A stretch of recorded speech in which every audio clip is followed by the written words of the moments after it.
Bonsoir. Aujourd'hui, nous allons parler de Candide, un conte philosophique écrit par l'un des philosophes du siècle des Lumières.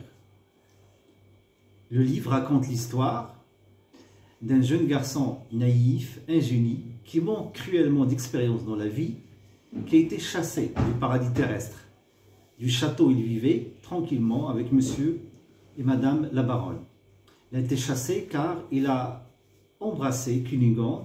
Il a été chassé par des coups de pied sur le derrière.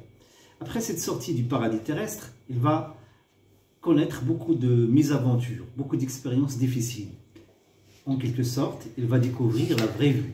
Les voyages vont développer sa personnalité, alors qu'avant, il avait l'idée que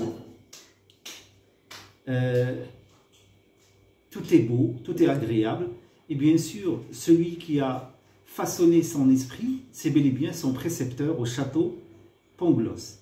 Avec les expériences, avec les voyages, avec la découverte des catastrophes naturelles comme le volcan, le tremblement de terre de Lisbonne, et bien sûr les vols et la guerre aussi, les atrocités de la guerre, sa personnalité va se transformer.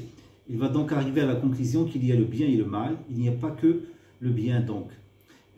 Cunégonde, vers la fin de l'histoire, qui était belle, n'est plus belle. Donc ça relativise des choses qu'on a dans la vie, comme la beauté.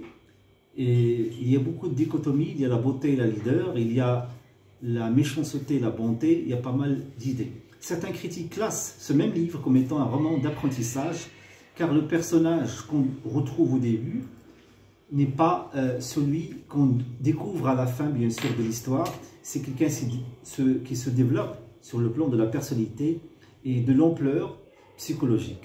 Merci, bonne lecture.